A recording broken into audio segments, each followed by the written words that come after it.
Maya Santos. Jelly, sigaw ni Lyra habang tumatakbo siya palapit sa kanyang kaibigan, ang kanyang tinig ay puno ng pagkabahala at sigla. Oh, Lyra, ba't ka sumisigaw dyan? Tugon ni Jelly, abala sa pagsasampay ng mga damit, ang kanyang mukha ay puno ng pagod ngunit may ngiti pa ring sumisikat. Kailangan daw ng extra weight sa catering ni Tita Rosa. Halika na, baka maunahan pa tayo. 750 per day daw yun, bulalas ni Lyra, ang kanyang mga mata ay kumikislap sa posibilidad ng dagdag na kita. Hindi pa ako tapos dito, oh.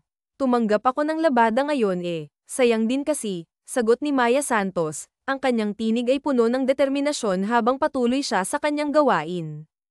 Akala ko ba magpapahinga ka? Nako, beshi ha, 4 na oras na nga lang yung pahinga mo, naglalabada ka pa. Sino ka ba? Si Superwoman, sabi ni Lyra, na tila nag-aalala sa kalagayan ng kanyang kaibigan. Hanggat may tsansang magkapera, go.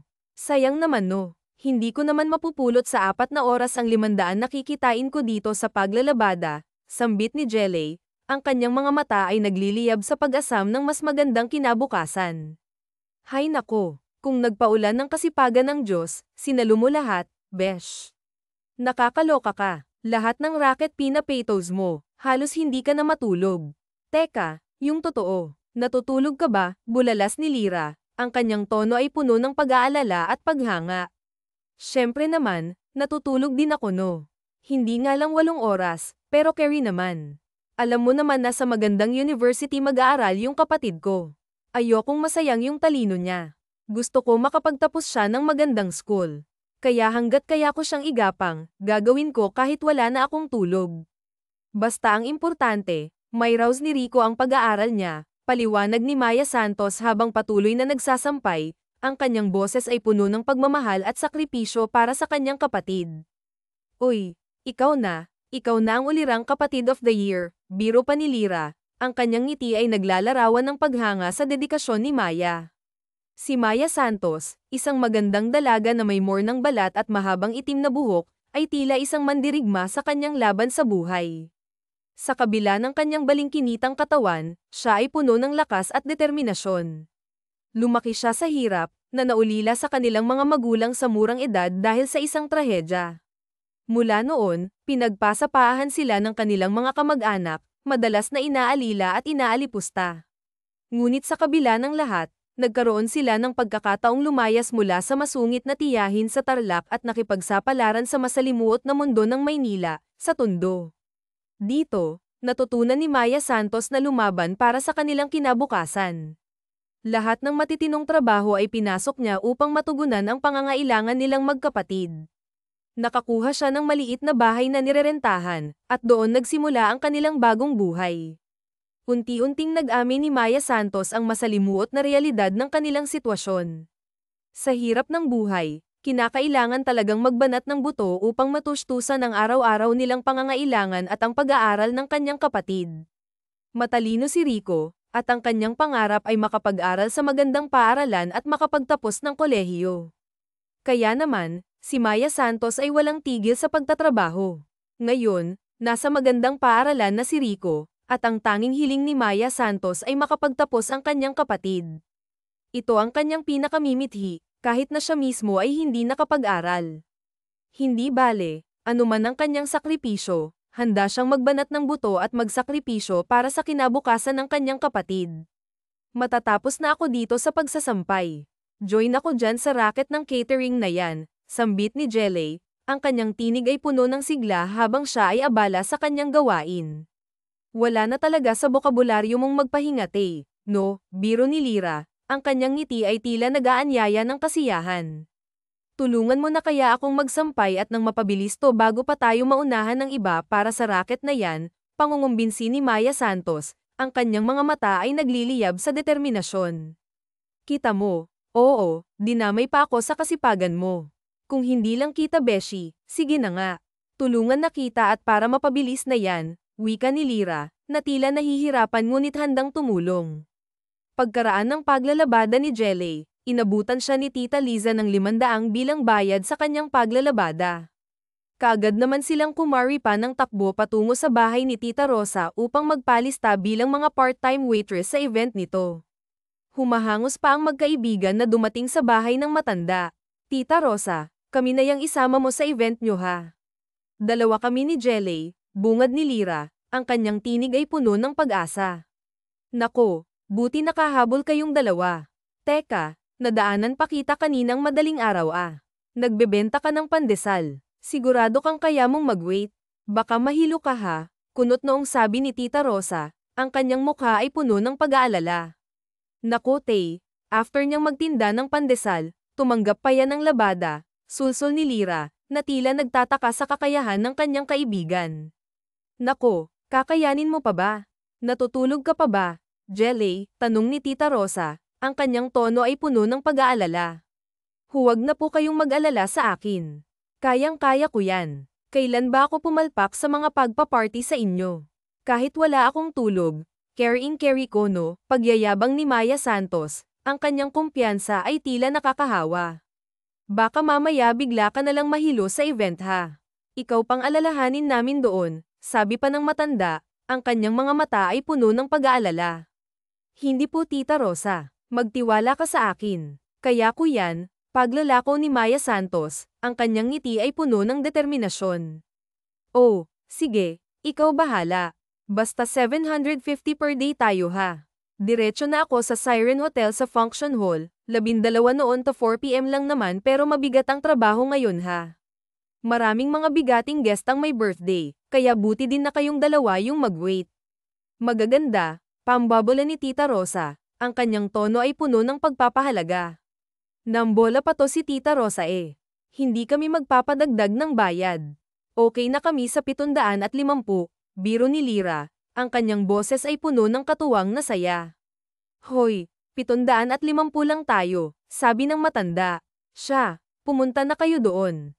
Nandun na ang anak ko na si Mika, siya na ang mag-oorganisa ha, buong pusong pasasalamat ni Maya Santos. Ganito naman tayo dito sa Tondo di ba? Tulungan, nakangiting sabi ng matanda, ang kanyang ngiti ay puno ng kabutihan. Matamis ng ngiti ang sinukli ni Maya Santos at saka sila umalis ng kaibigan. Ilang saglit nga lang ay narating na nila ang Siren Hotel sa Quezon City. Ang event ng araw na iyon ay birthday lunch ng isang kilalang politiko kaya't bigatin ang mga inaasahang bisita. May mga politiko, negosyante, at kilalang personalidad. Kaagad silang inorient ni Mika sa mga gagawin nila at kung paano sila makikisalamuha sa mga bisita. Nagbigay na din sa kanila ng uniform na kaagad nilang sinuot. Bestie, sigurado kang carry mo today ha. Madaling araw ka pa pala dilat OMG ka, sambit ni Lyra habang inaayos ang suot na uniform. King Carry, bestie, para sa kapatid, go, go, go, biro ni Jelly, ang kanyang ngiti ay puno ng pag-asa. Alam mo, hindi talaga ako nagkamali na ikaw yung kinaibigan ko sa Tondo. Buti sa'yo ako napasama at hindi napariwara yung buhay ko. Buti lumayo ako sa mga kerengkeng na sinasamahan. Tingnan mo ngayon, mga buntis na at walang ama ang mga anak, pasinghal ni Lyra, ang kanyang tono ay puno ng pagsisisi. Hay nako, bestie, huwag na nating i-judge no. Malay natin, dumating ang panahon na magbagong buhay sila at malay mo sila pa ang yumaman diba? May kanya-kanya tayong pinagdadaanan sa buhay. Hindi porkit nakikita natin silang ganoon wala na silang seryosong pinagdadaanan. Pero salamat, bestie, kasi ikaw ang bestie ko sa Tondo, masayang sabi ni Jelly, ang kanyang mga mata ay nagliliyab sa pagkakaibigan. Nagsimula na ang party sa function hall ng hotel. Tama nga at kitang-kita na mga bigatin talaga ang panauhin sa selebrasyon na iyon.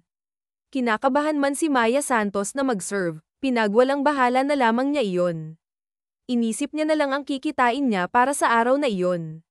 Maya-maya, kinuha niya ang tray na may laman na cocktail drinks at umikot siya sa function hall. Ilang hakbang pa lamang ay unti-unting naubos ang laman ng dala niyang tray, kaya bumalik siya sa kitchen at kumuha ng isa pang tray na may mga drinks. Muli siyang umikot sa function hall at katulad kanina, mabilis na naubos ang laman maliban na lamang sa nag-iisang cocktail drink na naiwan sa tray na hawak niya.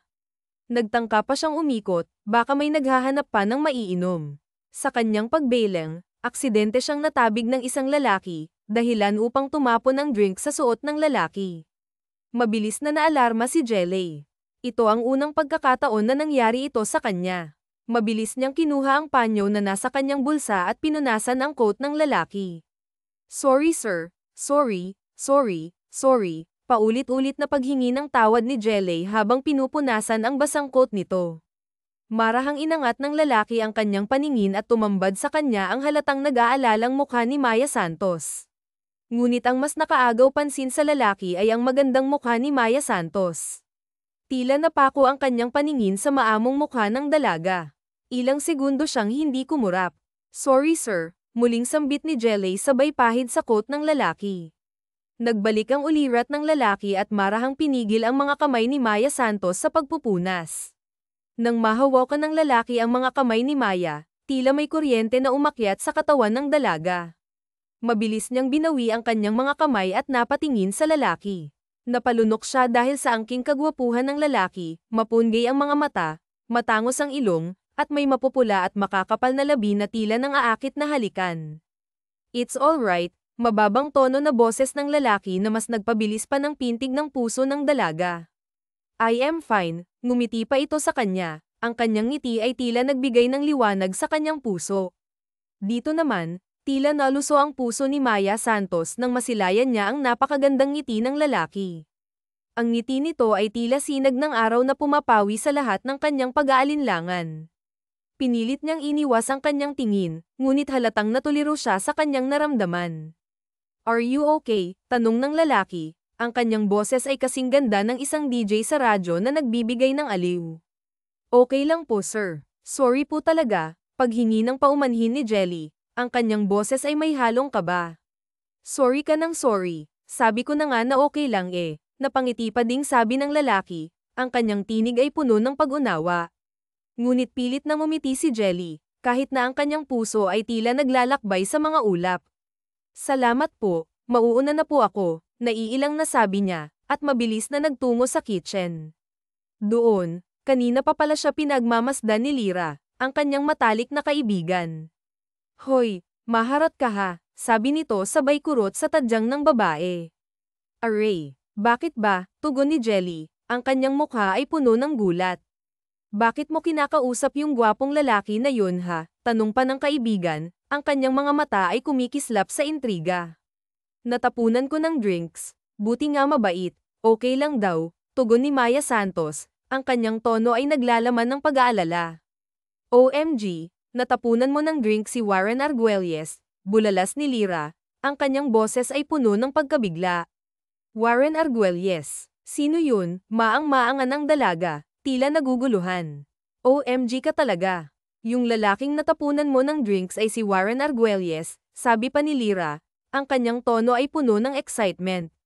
So, anong so? Siya lang naman ang pinakasikat at pinakayami na young businessman ngayon. Hindi ka ba nanonood ng TV Patrol? Nasa balita yan, paliwanag pa ng kaibigan, ang kanyang mga mata ay tila nag-aapoy sa dami ng impormasyon. Alam mo naman na wala akong time sa nudnud na yan, no? At saka ano naman kung pinakasikat siya?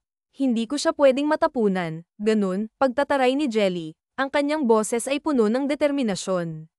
Sayang lang ang opportunity day. Sana nag-selfie kayo o kaya nakipagbeso ka, biro pa ni Lyra, ang kanyang ngiti ay puno ng pang-aasar. Hala siya, no way, no. Wala akong panahon sa mga ganyan-ganyan. Nandito tayo para magtrabaho. Sagot ni Jelly, ang kanyang tono ay puno ng seryosidad. Pero aminin mo, ang gwapo diba? Diba? Diba? Aminin mo, pangungulit pa ng kaibigan, ang kanyang boses ay puno ng pangungulit. Oo na, gwapo na. Parang anghel na bumaba sa lupa, kinikilig na sabi ni Maya Santos, ang kanyang mga mata ay nagliliyab sa pagkaka-inlove. Diba? Sayang, sana ako na lang yung nakadisgrasya sa kanya. Tapos papadisgrasya din ako sa kanya. Cheres, biro pa ni Lyra, ang kanyang boses ay puno ng saya. Marahan namang sumilip si Jelly sa pinto ng kitchen at sinipat kung nasaan si Warren, ang lalaking natapunan niya ng wine. Laking gulat na lamang niya nang makita niyang nakatingin din pala ito sa kanya. Muli itong ngumiti at tinaas ang hawak na wine. Naintindihan naman niya kaagad kung ano ang sinasabi nito kahit nasa malayo. Cheers. Nang laki ang mga mata ni Jelly at mabilis na nagtago. Oh, bakit bigla kang nagtatago dyan? Gulat na tanong ni Lyra. Nakatingin yata si Sir Warren dito. Nauutal na sabi ni Jelly. Ang kanyang boses ay may halong takot. Mabilis namang sumilip si Lyra sa pinto at doon ay hindi niya naabutan na nakatingin si Warren sa kanilang direksyon. Hala, baka nagbago yung isip. Baka gusto pa bayaran yung coat niya na namansahan ko ng drinks. Nag-aalalang sabi ni G, ang kanyang mukha ay puno ng pag-aalala. Maloka ka, sa yaman niyang yan, sa tingin mo sisingilin ka pa niya, wika ni Lyra, ang kanyang tono ay puno ng pang-aasar. Alam ko na, baka bet ka niya, nanlalaki pa ang mga mata ng kaibigan. Gogi, ilusyonada ang peg. Paano naman magkakagusto sa akin ng ganyang uri ng tao, sagot ni Jelly, ang kanyang boses ay puno ng pagdududa. Ikaw talaga, minsan ang wild-wild na imagination mo. Pangungontra ka ng ganda mo yung puso niya, sabi pa ni Lyra, ang kanyang tono ay puno ng pang-uudyok. Kung Lyra ka nga, Lyra. Ikaw kung ano-ano na lang yung lumalabas sa bibig mo ha. Hindi tayo nandito para sa ganyang mga bagay. Mag-focus tayo sa trabaho. Okay, pagtataray pa ni Maya Santos, ang kanyang boses ay puno ng determinasyon. Yes madam. Ang KJ mo, pasinghal na sabi ni Lyra, ang kanyang ngiti ay puno ng katuwang na saya. Pagkaraan ng araw na iyon, hindi naman maalis sa isip ni Jelly ang gwapong negosyante na si Warren. Kinuha niya ang kanyang cellphone habang napabalikwas pa sa pagkakahiga upang i-search ang katauhan ng bilyonaryo. Warren Arguelles, sambit pa niya habang tina-type sa cellphone ang pangalan ng lalaki. Maya-maya, bumungad sa kanya ang detalye tungkol sa mayamang binata. CEO of Virgil's Products, recipient of Young Business Awards, founder of Child Care Foundation, pagbabasa pa ni Jelly. Bukod sa pagiging CEO niya, may magandang puso at dahil may sariling charity pa, hinuha pa niya, ang kanyang puso ay tila nagliliyab sa pag-asa. Ngunit bukod doon, may mas nais pa siyang malaman tungkol sa binata. Nais niyang malaman ang tungkol sa personal nitong buhay. Binata pa nga ba ito? May asawa o may anak? Biglang bumagsak ang balikat ni Jelly nang mabasa na may girlfriend na ito, ang socialite na si Tiffany Moore, isang film model na nakabase sa Pilipinas. Bigla na lamang niyang binaba ang kanyang hawak na telepono at bumantong hininga. Hay, bakit naman kasi umasa ako na posibleng mahalin ang tulad kong mahirap ng isang bilyonaryo? Nanaginip na naman ako ng gising, sambit pa niya sa sarili. Maya-maya naman ay biglang sumulpot sa kanyang kwarto si Rico ang kanyang tanging kapatid at nagsasalita ka na naman dyan mag-isa ate natatawang sabi pa ng kapatid hayaan mo na akong mag-daydream Rico pasinghal pa na sabi naman ni Maya Santos hayaan mo ate kapag nakapagtapos ako ng pag-aaral hindi ka na mag-daydream dadalhin kita sa mga pinakamagagandang lugar hindi lang dito sa Pilipinas kundi pati sa buong mundo pagyayabang pa ng kapatid bigla namang gamaan ng pakiramdam ni Maya Santos natutuwa siya sa tuwing nagkukwento sa kanya ang kanyang kapatid na mga bagay na pangarap din ito at nais na matupad basta Rico hamangako ka sa akin na hindi mo pababayaan ang pag-aaral mo dapat makapagtapos ka ng kolehiyo paalala pa ni Jelly oo naman ate gagraduate ako at hihiling kita sa stage ipagmamalaki kita sa lahat dahil ikaw ang dahilan kung bakit ako nakakapag-aral naiiyak na sabi pa ni Rico halik ka nga dito pagyaya naman ni Maya Santos sa paglapit naman ni Rico ay mahigpit siyang niyakap ng kanyang ate-ate naman binata na ako nayayakap ko pa din ako na parang baby pagpigil naman ng kapatid ito naman ikaw pa din ang baby bunso ko no kaya huwag kang umarte-arte dyan o baka naman may nililigawan ka na Rico han ako sinasabi ko sa'yo wala munang girlfriend ha Rico pag nakapagtapos ka na tsaka ka na lang mag-girlfriend kapag kaya mo magbayad ng pang-date sambit pa ni Jelly si ate naman syempre wala akong girlfriend uunahin ko pa ba yun pasihal na, sabi ng kapatid. Aba, dapat lang unahin mo muna yung pag-aaral mo. Dapat yumaman ka muna at maging very successful, sambit naman ni Jenny. Huwag kang mag-alala sa akin, ate. Gagawin ko lahat para masakliyan yung pagsasakripisyo mo para sa akin. Ikaw nga ang inaalala ko dyan wika pa ni Rico. Ha, bakit naman, pagtataka naman ni G. Ate, minsan masarap din na may inspirasyon ka. Tumatanda ka na. Oh, may boyfriend ka na ba? Pambabala pa ng kapatid. Ako nga'y tigil-tigilan mo. Rico ha. Wala sa hinagap ko ang mag-boyfriend, nanlalaking butas ng ilong na sabi pa ni Maya Santos. House, Ang dami-dami mong maliligaw dyan sa labasan. Wala kang kurso na kahit isa sa mga yun, sambit pa ng kapatid. Hello, hindi naman sa mina maliit ko ang mga nandyan sa kanto no, pero mga tambay ang mga yan. Mga walang pangarap sa buhay. Ano ako pa ang bubuhay sa kanila? No way, pagsinghap ng dalaga. Maya-maya naman ay napansin ni Rico ang larawan sa cellphone ng kapatid. Napansin nito na tila ba may sinesearch ito sa internet. Yan ba? Ate, sabay agaw ng kapatid sa cellphone ni Jelly. Oy, si Warren Arguelles to ah. Ito ba yung crush mo? Pambubuko pa ni Rico. Akin na nga yan. Anong crush? At saka bakit mo kilalaong si Warren Aguilas na to? Pagtataka pa ni Jelly habang kinukuha ang cellphone sa kapatid. Kailan lang laman ng balita yan eh. Yan yung naging Young Businessman of the Year ba? Ibang klase pala ang crush ng ate ko, big time, panloloko pa ni Rico. Magtigil ka, Rico ha. Hindi ko crush yan. Naging guest kasi namin yan sa event na pinag-rock ko, namumulang sabi pa ni Maya Santos. Tapos na in love ka sa kanya nung nakita mo siya. Oy, si ate pumapag-ibig, pangungulit pa ng kapatid. Maya-maya naman ay bigla na lang nagring ang cellphone na hawak ni Maya Santos. Nakita niyang nag-register ang pangalan ni Tita Rosa, ang siyang may-ari ng catering services na pinag-rock niya. Mabilis naman niyang sinagot ang tawag. Baka sakaling mai-offer naman itong bagong racket. Hello, Tita Rosa, bungad ni Maya Santos. Maya Santos, nakauwi ka na ba? Tanong ng matanda. Ah, opo. Pinauwi na po kami ng anak niyong si Mika kanina matapos po ng event, pero yung iba po nandun pa naglilinis pa. Bakit po? Usisa pa ni Jelly. Ah, oo kasi si Mika tumawag. May after party pa pala ang celebration kanina sa Siren Hotel. Ngayon, nakikiusap yung hotel manager ng dagdag na tao kasi hindi daw nila kaya ay accommodate lahat ng guest. Nabigla daw sila kasi bigla ang nag-rent ng additional 30 rooms yung may birthday, paliwanag pa ni Tita Rosa. So ano pong magagawa kong tulong? Tanong pa ni Jenny. I refer sana kita na extra sa housekeeping ng hotel. Kulang daw sa tao talaga eh. Hindi naman ako basta-basta magre-rekomenda ng hindi ko alam magtrabaho, pero ikaw kasi subok na subok ko na eh, sabi pa ng matanda. Nako, salamat po ha, masayang sabi pa ni Maya Santos. Ano, kaya mo pa bang extra rocket ngayong gabi?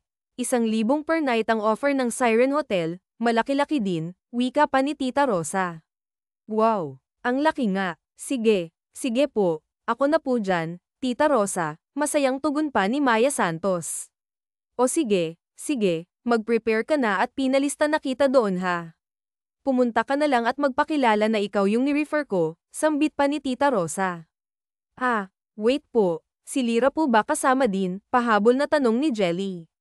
Ah oo, natawagan ko na din siya. Kayong dalawa ang ni-recommend ko, sagot pa ng matanda. Nang gabing yun ay naiwan pa nga ang ibang guest sa hotel. Nagkaroon pa kasi ng after party ang politikong may kaarawan. Naroon pa ang ibang mga kilalang negosyante at mga politiko para mag-inuman at magkwentuhan. Isa sa mga naiwan para sa after party ay si Warren Arguelles, ngunit hindi katulad kanina na masaya ang aura, ngayon ay kakikitaan ito ng pagkabalisa. Panay ang dial sa cellphone at panay ang text, halatang hindi din ito makapag-focus sa kwentuhan ng mga kasama niya dahil panay ang check niya sa kanyang cellphone. Maya-maya naman ay sa wakas sinagot na ang kanina pa niya pagtawag. Mabilis siyang lumabas sa function hall na yun at saka doon malinaw na nakipag-usap sa nasa kabilang linya. Tiffany, why aren't you answering my call? Bungad ni Warren kausap ni Warren sa kanyang girlfriend na si Tiffany Moore sa kabilang linya. I am busy. Don't you understand that? Bulalas naman ang nasa kabilang linya. Is it true? Tanong ni Warren. Matagal na kasing alam ng mundong ginagalawan nilang mayayaman ang rumor at haka-haka tungkol sa sikretong relasyon ni Tiffany sa isang soccer player na nagngangalang Thomas Wilder. Kanina nga ay may pinadalang litrato kay Warren sa kanyang katiwala na nagpapakitang magkasama ang dalawa na kumakain sa isang exclusive restaurant. True. What? Ano bang pinagsasasabi mo, Warren? I am tired. Ayokong makipagtalo sa iyo ngayon. Okay, pagsinghap ni Tiffany. Ang relasyon yun ni Thomas Wilder. Is it true? Pasiga na sabi pa ni Warren. Come on, Warren, we already talked about this. That is all lies, rumors. Huwag ka nga magpapaniwala ng kung sino-sino, Warren, galit na tugon ni Tiffany. How about the picture of both of you together in a restaurant? Ang sweet nyo nga eh, naiinis na sabi pa ni Warren. Napalunok si Tiffany sa narinig at kinabahan. Natahimik ka, totoo ba? Totoo ba? Tiffany, na bukod sa akin ay may kinakalantari ka pang iba, sigaw ni Warren sa kabilang linya. What the hell? Huwag na huwag mo akong pasinghalan pa, sabi ni Tiffany sabay pagbaba ng telepono. Nabigla naman si Warren sa mabilisang reaksyon ni Tiffany. Hindi siya handa sa agarang pakikipaghiwalay ng kasintahan. Tiffany, Tiffany, Tiffany, sigaw ni Warren pagkababa ng telepono ng nasa kabilang linya. Halos manlumo si Warren sa narinig. Sinubukan pa niyang tawagang muli si Tiffany ngunit patay na ang cellphone nito. Nakahanap naman si Warren upang iwasan ang sakit ng breakup na yun. Nagpakalasing siya. Wala siyang sinayang na alak kasama ng mga kaibigan sa mundo ng negosyo at politika hanggang sa isa-isang nagsuka ang mga kaharap niya. Hindi pa doon natapos ang lahat. Pagpasok ni Warren sa kwartong iyon ng hotel ay umorder pa siya ng sangkaterbang hard liquor, naginom ng mag-isa, pinilit na takasan ang pait ng pakikipaghiwalay sa kanya ni Tiffany. Dinig na dinig naman sa labas ng kanyang hotel room ang kanyang mga sigaw at pag-iyak dala ng kalasingan. Tiffany, Tiffany. Why did you do this to me? Tiffany, you are a liar. You are a goddamn cheater. Cheater, liar, pag-uulit na pagsisigaw ni Warren sa loob ng kanyang room. Nasa labas naman ng kwartong iyon ang kanyang personal assistant na si Roy dahil nag-aalala na din sa kanyang boss. Natatakot naman itong pumasok sa loob ng room dahil baka lasing ito at siya pa ang mapagbuntungan ng galit. Kasama naman ni Roy na mga sandaling yun ang head ng housekeeping ng hotel na si Andrea. Anong gagawin natin, sir? Nakakabulabog na ng ibang guest si Sir Warren, nag-aalalang sabi pa ni Andrea. Napailing-iling naman si Roy. I have no choice. Kailangang pumunta dito si Tiffany para personal na kausapin niyang si Sir Warren. Ang pinakaayaw pa naman ni boss ay yung sa telepono nagkakaroon ng argumento. Mas maganda yung personal niyang makakausap si Tiffany, sambit ni Roy. Kasunod ay tsaka nito tinawagan ng socialite. Ilang oras pa ang lumipas, dumating naman sa hotel na yun ang magkakaibigang sina Maya Santos at Lyra. Nagmamadali pa ang mga ito dahil halos late na sila sa usapang 10:00 ng gabi. Hoy, ba't tayo dyan sa main entrance papasok? Baka masita tayo dyan, pagbabawal ni Jelly sa kaibigan. Hindi naman tayo masyadong kilala dito. Halika na, kung sa likod pa tayo dadaan, maliliit pa tayo. Dali na, pa-impol. Sabi naman ni Lyra habang palinga-linga sa lobby. Pambihira ka talaga, Lyra, napakamot ng ulo naman si Jelly. Maya-maya naman ay narinig ng dalawa ang mga tunog na yun. Kalatok mula sa stilettos, tila nagmamadaling mga yabag ang humahangos na pumasok sa hotel.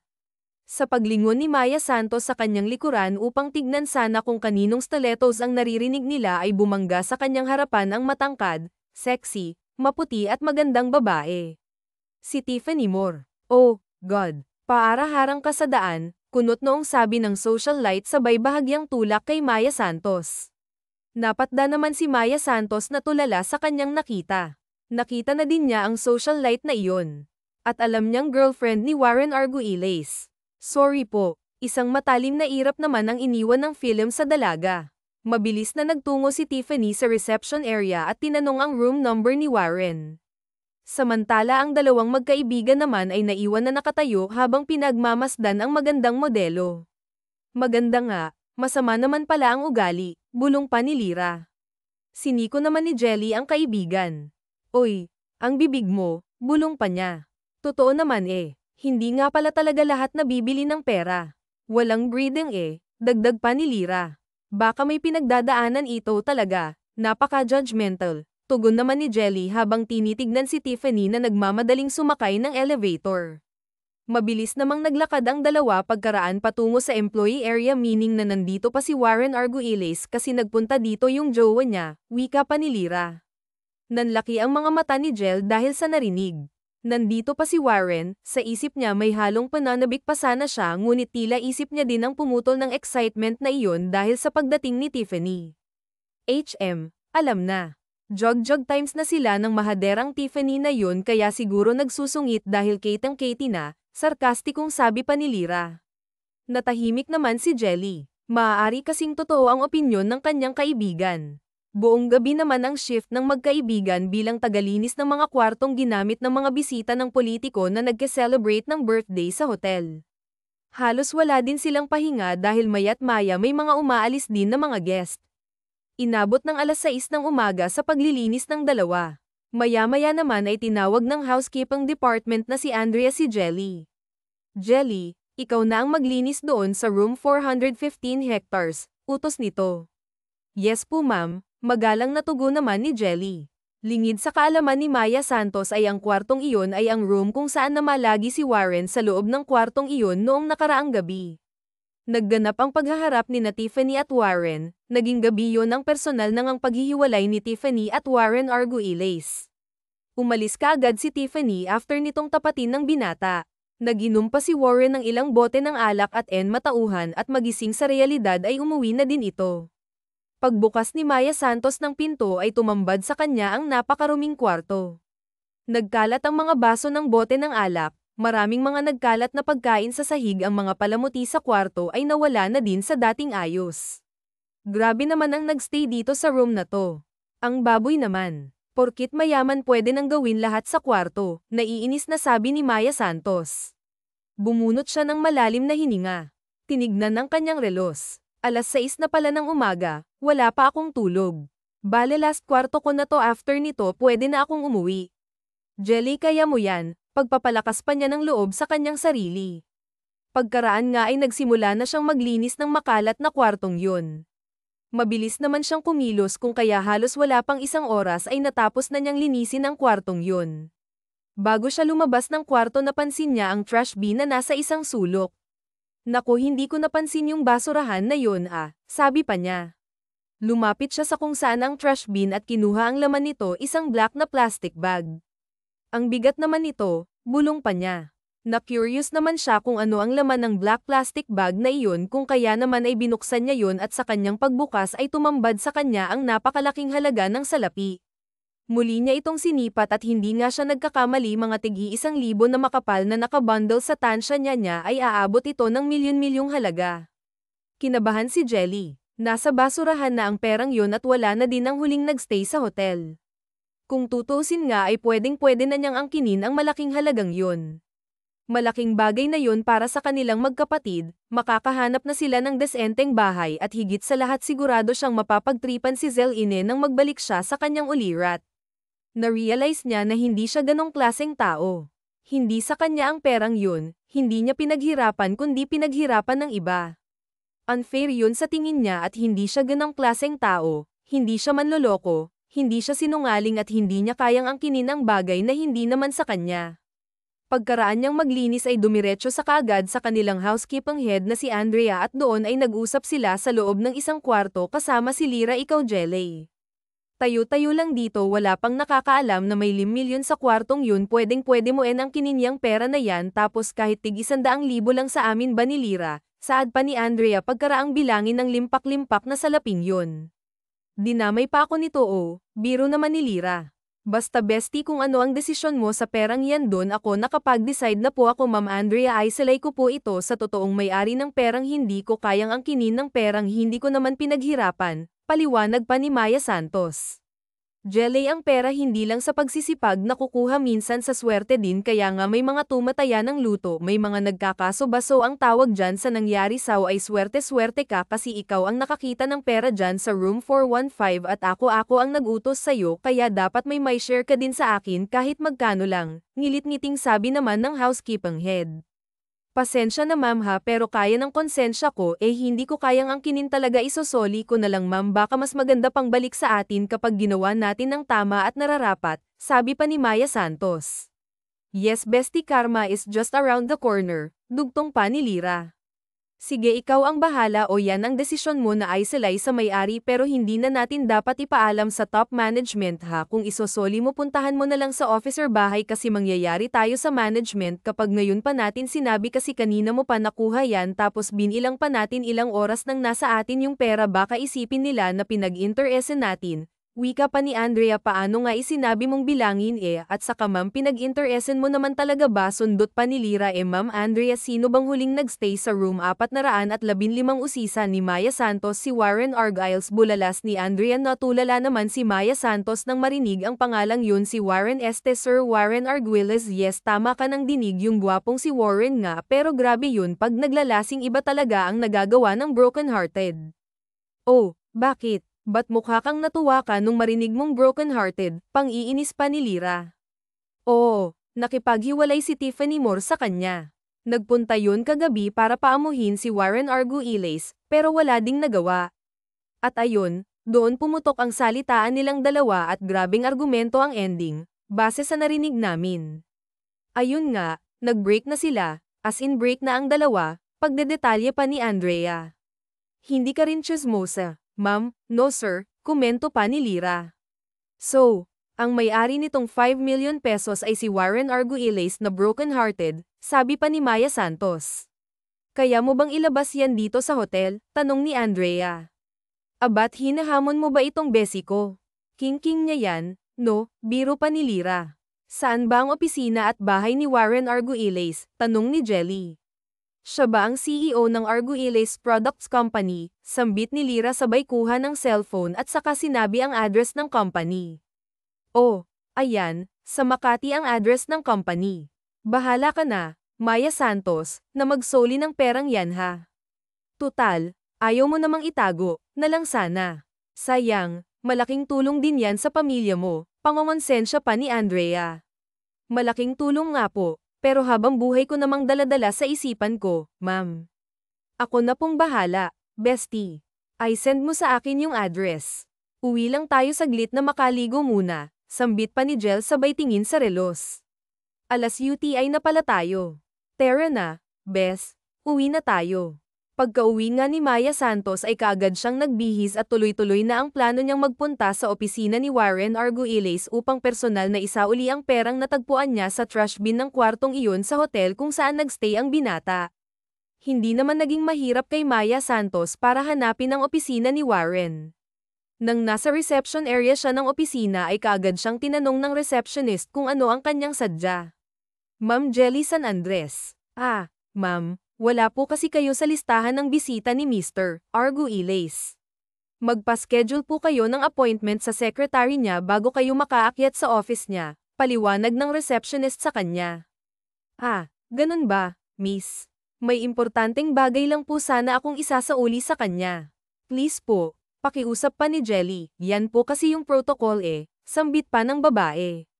Tawag lang po kayo sa office niya at paabi po yung name ko na Jelly. Yung waitress sa Siren Hotel, yun lang, ma'am, please lang po, nagmamakaawang sabi pa ni Jelly. Tila naawa naman sa kanya ang receptionist at saka din ang linya patungo sa office ni Warren. May gusto daw makipagkita kay Mr. Argyles, Jelly daw yung name, waitress daw sa Siren Hotel, sambit pa nito. Ilang minuto din ang hintay ng receptionist habang si Maya Santos naman ay kinakabahan sa kung anong magiging tugon ng nasa kabilang linya. Maya-maya ay muli siyang binalikan ng receptionist. Okay na daw, Miss Jelly, you may come to Mr. Warren's office. Pahingi na lang po ng ID at pakisuot na lang din po nitong visitor's pass. 15th floor po, masayang sabi pa nito. Salamat, salamat talaga, sagot naman ni Jelly sabay abot ng ID nito. Pagkaraan ay mabilis namang sumakay ng elevator si Jelly, daladala ang bag na yun na ang nilalaman ay 5 na milyong piso-piso na pag-aari ni Warren. Pagdating niya sa 15th floor ay tumambad sa kanya ang napakagandang opisina ni Warren. Bumungad sa kanya ang personal assistant nito na si Roy Jelay. San Andres, masayang sabi nito. Yes po, patanong na tugon naman ni Jelly. Nakwento ka na sa akin ni Sir Warren. Ikaw daw yung magandang waitress sa Siren Hotel na nagtapon ng wine sa suot niya. Tama ba? Wika pa ni Roy. Tila nahiya naman si Jelly sa sinabi ng lalaki, tumango na lamang siya at pilit na iniwas ang tingin sa lalaki. By the way, my name is Roy. Ako ang assistant ni Sir Warren Argyles, sabi pa nito. Ano bang sadya mo dito? Ah, Sir Roy, kagabi kasi naiwan ni Sir Warren sa hotel yung pera na to, sabay abot ng bag. 5 na milyong piso po. Nakita ko sa trash bin sa room niya. Nanlaki naman ang mga mata ni Roy sa narinig. Ah, I remember that money. Yan yung perang pinadala niya sa akin sa hotel, pambibili daw niya ng sangkaterbang alak. Nagulat naman si Jelly sa narinig. Good thing hindi pala niya inubos. Anyway, heads up lang kita, ikaw na ang mag-abot sa kanya pero medyo not in good mood si Bossing, may pinagdadaanan ngayon kaya steady lang ha, paalala pa ni Roy. Napalunok naman si Jelly sa payo na yun at tila kinakabahan. Sinamahan siya ni Roy patungo sa office ni Warren. Kumatok ito sa pinto. Pasok. Mababang tono ang narinig nila mula sa kabilang bahagi ng pinto. Binuksan ni Warren ang pintuan at saka nagsabing, "Sir, may gusto pong makipag-usap sa inyo." Pumasok ang dalawa sa loob ng room na iyon. Pagkaraan ay iniwan na ni Roy si Jelly sa loob. Pagkatapos ay sinara na nito ang pinto. Tinignan lamang siya ni Warren at tila inaalala kung saan siya nakita. "You are from Siren Hotel, right?" "Yes po, sir. Part-time waitress po sa catering sa Siren Hotel," nauutal na sabi pa ng dalaga. All right. What brings you here?" usisa ng lalaki. "Ano nga pala ang pangalan mo?" "Jelly po. Jelly San Andres po," pagpapakilala pa niya. "I am Warren Arguelles," tugon naman ng binata. "Ah, sir, may iaabot sana ako sa inyo Panimula ni Jelly sa kapinatong ang bag na yun sa malaking table sa harapan ni Warren. "Naiwan niyo po sa room niyo sa hotel ang perang yan. Huwag po kayong mag-alala, wala pong bawas yan." Tila napakunot noon naman si Warren at nag-isip kung may naiwan ba siyang pera sa hotel. Ilang segundo pa ay tila nagbalik sa ulirat niya ang perang ni-request niya sa kanyang assistant. Naaalala niya din na dahil sa kalasinggan niya, imbis na ipambili ng mamahaling alak ay tinapon niya ito sa basurahan. Kalasinggan ang dulot ng kanyang broken heart. "Ah, yang pera na yan. You can take it, Jelly. Sa'yo na yan. Sorry for being so clumsy. Nakakahiya. Ang gulo siguro ng naiwan kong room sa hotel. And hindi ko sinasadya na itapon ang pera dahil alam natin ang halaga ng bawat sentimo. But since with no intentions na itapon ko yung 5 million pesos at ikaw ang nakakita, sa'yo na yan," sambit pa ni Warren. Namilog ang mga mata ni Jelly. Totoo nga ba ang kanyang naririnig? Binibigay na sa kanya ni Warren ang milyon-milyong perang yun. Ngunit mabilis ang naging reaksyon ng dalaga. "Nako, sir, hindi po sa akin ang pera na yan. Kahit naman ganito ako kahirap, kahit kailangan ko ng pera, hinding-hindi ko po aangkinin ang bagay na hindi sa akin. Alam kong malaking tulong yan, pero pasensya na po sir, hindi ko po talaga matatanggap. Alam ko po may mga charities kayo. Pwede po doon nyo na lang po ibigay ang pera na yan," wika pa ni Jelly. Mula naman sa malalim na pag-iisip tungkol sa breakup nila ni Tiffany, tuluyang na-convert ang pag-iisip nito sa mga tinura ni Jelly. Napatitig muli siya sa magandang mukha ng dalaga. May kung anong kumiliti sa kanyang puso at bumilib siya sa prinsipyo ng dalaga. "Ah, okay.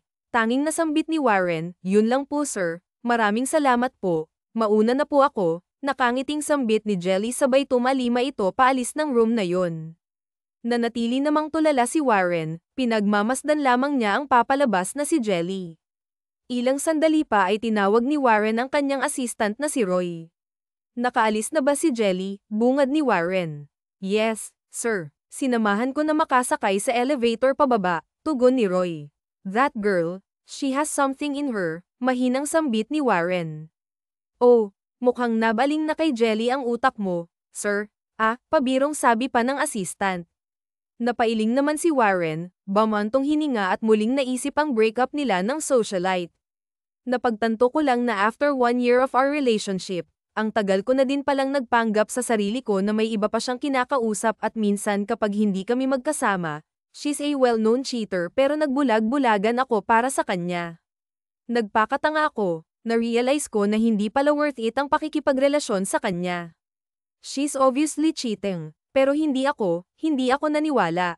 Nagpapakatanga kaya bago pa lumalim ang relationship namin, I think it's best na naghiwalay na nga kami. She can do whatever she wants and so I am," tila natauhan pa na sabi ni Warren. "Exactly, sir. Matagal ko nang sinasabi yan sa'yo, buti na untog na kayo," banat pa ng assistant. "Anyway, kaya kita pinatawag hindi para ungkatin yung relasyon namin ni Tiffany. Pwede bang alamin mo ang buhay ni Jelly San Andres? Observe mo lang yung buhay niya. Pakiusap, pa ni Warren. Ha? Bakit, sir? Bulalas ni Roy. I just want to know her background. She seems nice and I want to help her. Hindi niya tinanggap yung perang binibigay ko and nakakabilib din yung prinsipyo niya. I want to know her more, sambit pa ng CEO.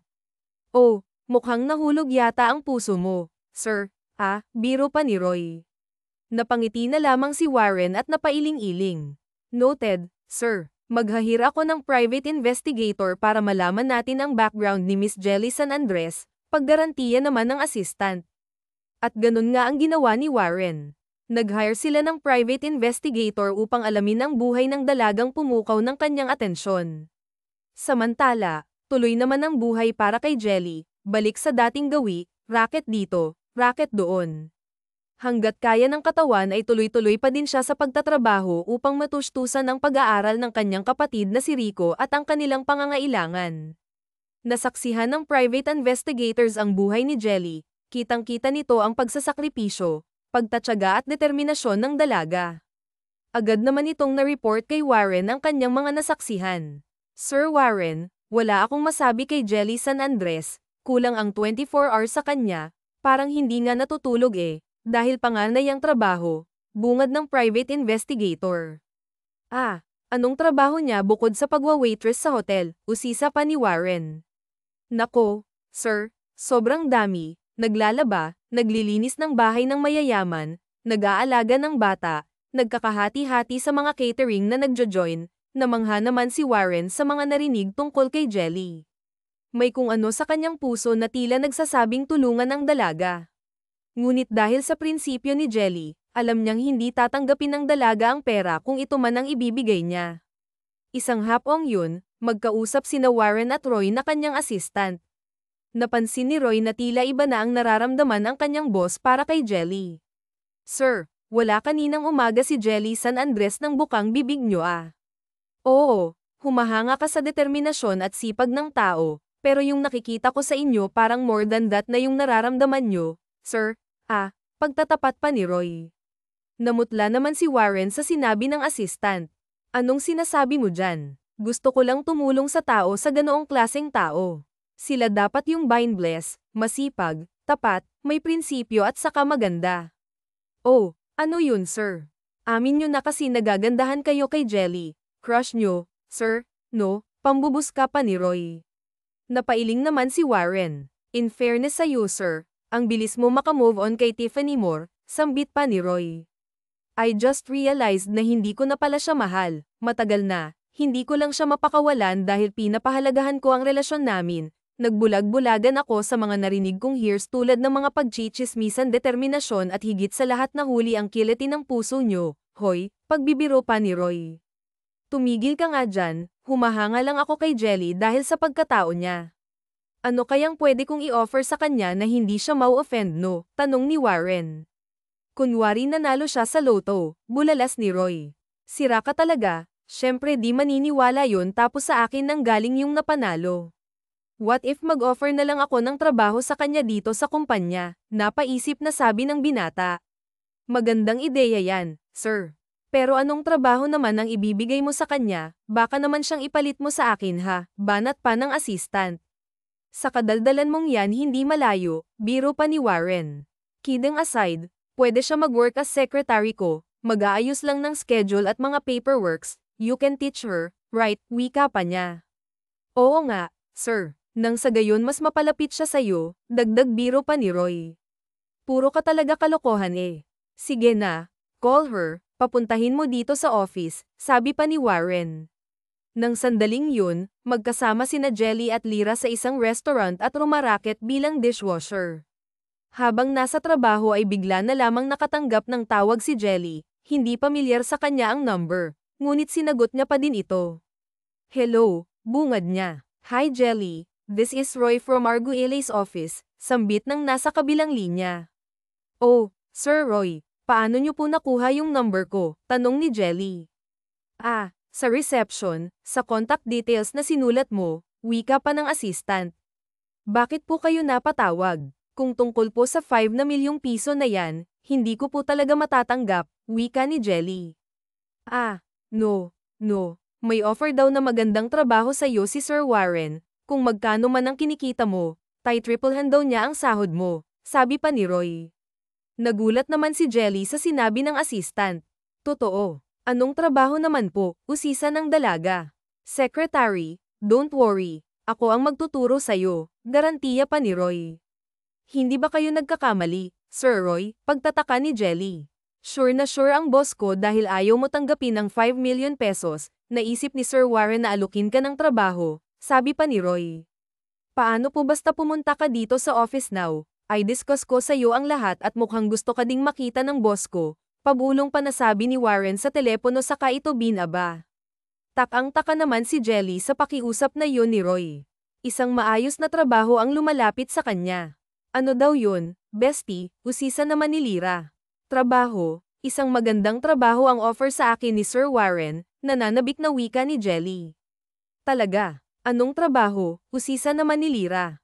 Secretary daw ako, yung magiging personal secretary ni Sir Warren, tila may halong kilig na sambit pa ni Jelly. Bakit parang kinikilig ka dyan? Bulalas naman ng kaibigan. Hindi ba pwedeng masaya lang dahil triple daw yung kikitain ko na ipapaon niya sa akin? Sabi pa ni Jelly. Oh, ikaw na yung for blessed. Pero bestie, sabihin mo naman kay Sir Warren na baka may bakante pa sa kumpanya niya, pwede ako kahit pasinghal, nasabi naman ng kaibigan. May siguradong kita na ako, thank you Lord. Hindi ko na kailangan pang alalahanin kung saan magre-racket para matustusan ang pag-aaral ni Rico, may siguradong pagkakakitaan na ako, masayang sabi pa ni Jelly. Maya-maya naman ay bigla na lamang niyang naisip ang kanyang magiging boss na si Warren kung kaya naman nagdoble ang saya at kilig ng dalaga. Kaagad naman na nagpunta si Jelly sa opisina ni Warren. Nagpalit pa ito ng medyo formal na damit upang maging kaaya-aya siya sa paningin ng binata. Pinapasok siya sa loob ng office ni Warren at doon nga ay personal siyang kinausap ng binata. Jelly, alam ko na kahit anong pilit ko na ibigay sa'yo yung 5 million pesos ay hinding-hindi mo to tatanggapin. Kaya I personally offer you this job here at my office. Could you be my personal secretary? Sinserong alok ni Warren. Napangiti naman si Jelly. Gagawin ko po ang lahat sir para maging maayos ang trabaho ko. Sir, hinding-hindi po kayo mapapahiya sa akin. Sisiguraduhin ko po sa inyo na paghihirapan ko ang bawat sentimo na ipapahid nyo sa akin. Maraming salamat po talaga sa offer na to dahil hindi na po ako mag-aalala kung may racket ba ako o wala. Salamat po talaga, Sir Warren. Walang sawang pasasalamat ni Jelly. To be honest with you, Jelly, after you left this building the other day, na-curious ako sa iyo. Na-curious ako sa pagkatao mo. I'm sorry, but I think you deserve to know this. Nag-hire ako ng private investigator to look for you, tignan ang buhay na meron ka. Wala akong masamang intensyon, Jelly. I just want to know you better. Nalaman ko kung gaano kahirap para sa iyong buhay para maitaguyod mo ang kapatid mo, at hangang-hanga ako sa iyo, Jelly. Walang araw at oras na pinalampas para kumayad. Naiisip ko nga kung paano mo yun nagagawa. Natutulog ka pa ba? Bilib na bilib ako sa kakayahan at dedikasyon mo para mabigyan ng maayos na buhay ang kapatid mo. And once again, wala akong masamang intensyon kung bakit kita pinamanmanan. Bigla naman si Jelly sa narinig at pinagsawalang bahala na lamang, ngayon, kailangan pa talaga ipamanman. Pero okay lang yun, sir.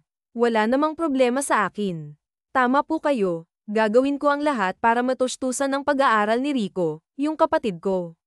Ganun po talaga yata kung may pangarap ka at kung para sa pamilya, gagawin mo yung best mo para makapagpalampas sa gastusin ng matrikula at iba pang bayarin sa school. Naniniwala naman ako na sobrang talino raw ng kapatid mo, nakangiting sabi pa ng binata. Talaga po, sir, kukunin yung scholar si Rico, gulat na tanong ni Jelly. Oo naman, he deserves it, tugon pa ni Warren. Salamat po, sir. Salamat po, naiiyak na pahayag ni Jelly. Walang anuman, sinserong ngiti naman ang sinukli ni Warren sa dalaga. Pagkaraan noon ay matyaga naman na inorient at tinuruan ni Roy si Jelly tungkol sa kanyang magiging trabaho. Ilang araw din ang ginugol ng assistant upang maging palido ang trabaho ni Jelly. Pagkaraan nga lamang ng ilang linggo ay mahusay na nanagampanan ni Jelly ang kanyang trabaho bilang personal secretary ni Warren. Bigla na lamang nagring ang telepono sa harapan na nakapatong sa table na iyon.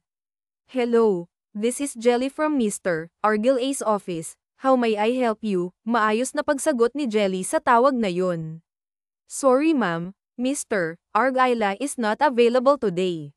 Maybe we can set another day for your appointment with him. Okay, thank you. Have a nice day, dagdag pa niya at saka binaba ang telepono. Maya-maya naman ay biglang sumulpot sa harapan niya si Warren. Very good. Ang galing mo nang mag-handle ng call, nakangiting sabi pa ng binata. Thank you, sir. Naiilang lang ako kapag kailangan kong sabihin na hindi kayo available, kahit nandyan lang naman kayo sa office, sabi pa ni Jelly. Ganun talaga, may mga tao na iniiwasan kong kausapin dahil magsasayang lang ako ng oras sa kanila. Okay, sabi pa ni Warren.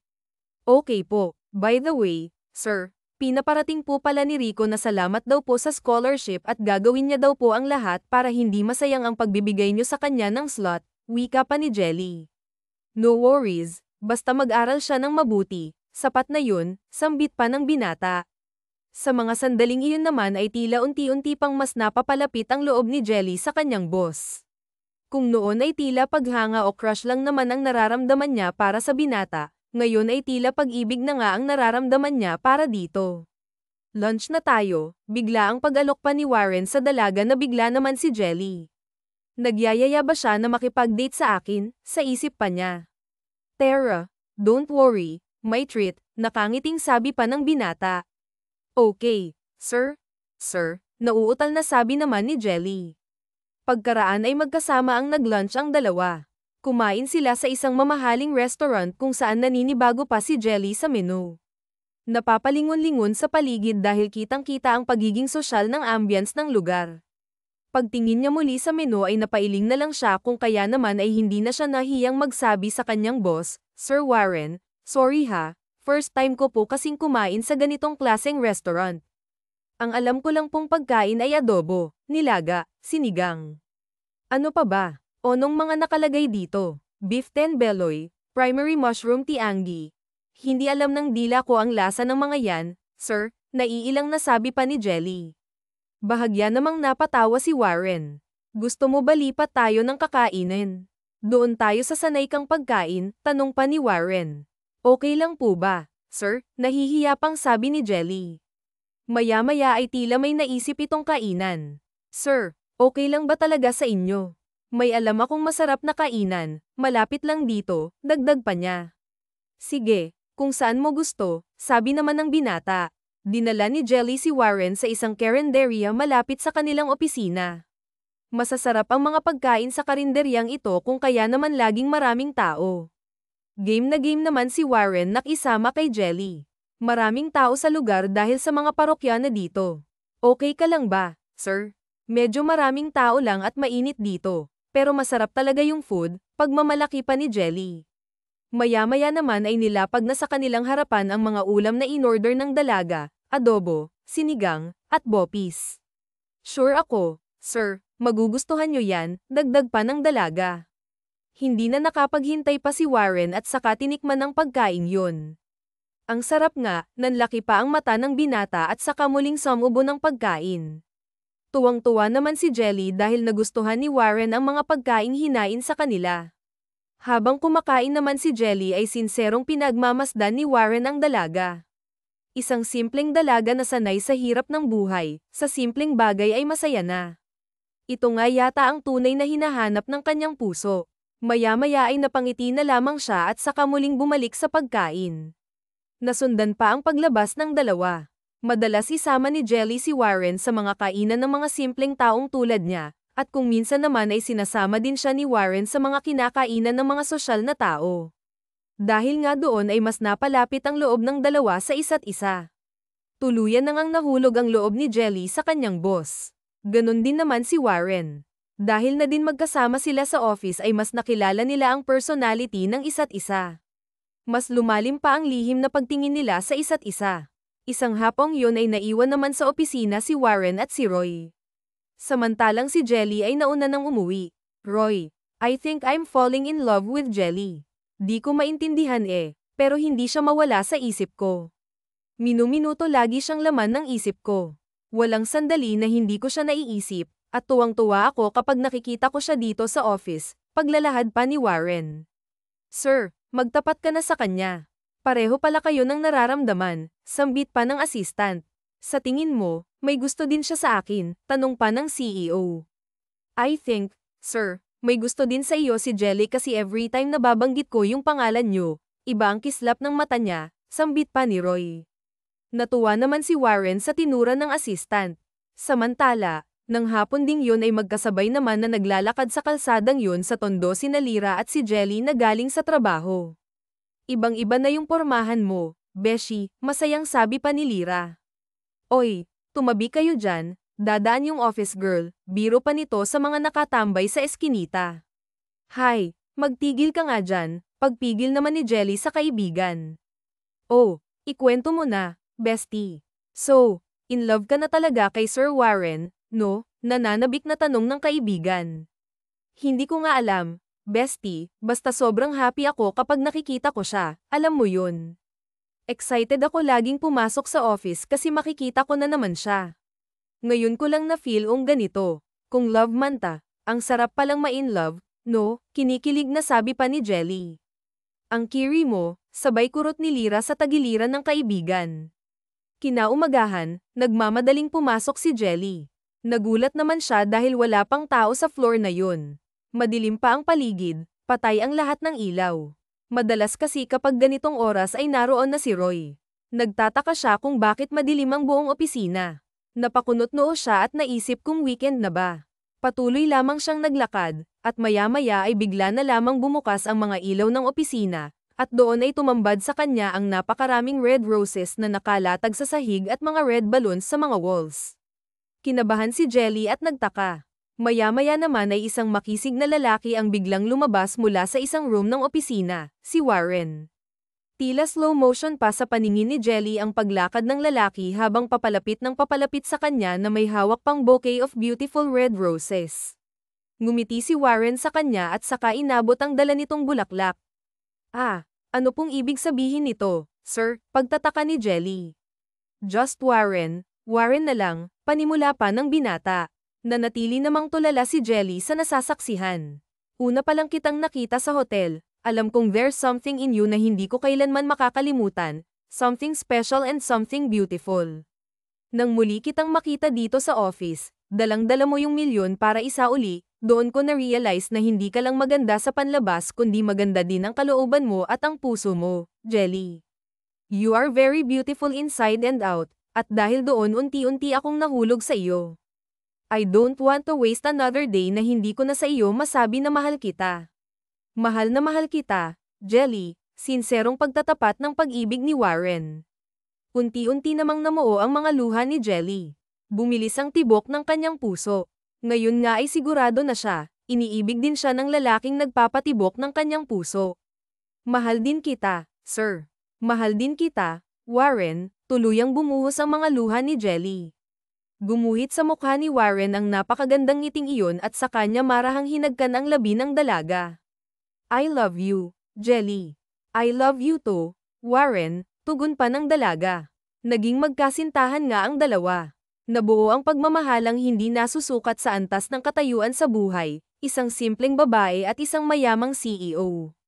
Dito nga ay napatunayan na ang pag-ibig ay hindi tumitingin sa kanino man. Kusang darating ang pag-ibig sa di inaasahang pagkakataon ng walang pinipiling tao. Nabighani ni Warren sa katangian ni Jelly, ang pagiging masipag, mapagmahal sa kapatid, sa determinasyon nito at ang pagiging positibo nito sa buhay. Hindi naman nagtagal ay nagpakasal ang dalawa.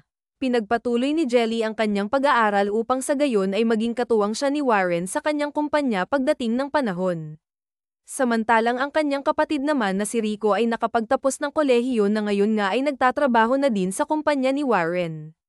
Sa paglipas pa ng panahon, pagkaraang makapagkolehiyo ni Jelly ay naging abala naman ito na pamunuan ng foundation ni Warren na naglalayong tulungan ang mga kabataan sa Tondo na may pangarap na makapag-aral sa kolehiyo. Binigyan ang mag-asawa kalaunan ng kambal na anak. Ito naman ang nagsilbing simbolo ng natatanging pag-ibig ng dalawang pusong pinagtagpo ng tadhana. Ang pag-ibig ni Jelly kay Warren ay kailanman hindi matutumbasan ng materyal na halaga. Ngayong buo na ang pamilya natin, pangako ko na hindi maglalaho ang pag-ibig ko para sa iyo. Mahal na mahal kita, sabit ni Jelly. Mamahalin kita, Jelly, hanggang sa dulo ng walang hanggan. I love you forever, tugon ng lalaki at saka nito muling hinagkan ang mapupulang labi ng kanyang asawa. Sabi nga sa James chapter 1 verse 12, Blessed is the one who perseveres under trial because, having stood the test, that person will receive the crown of life that the Lord has promised to those who love Him. Wakas.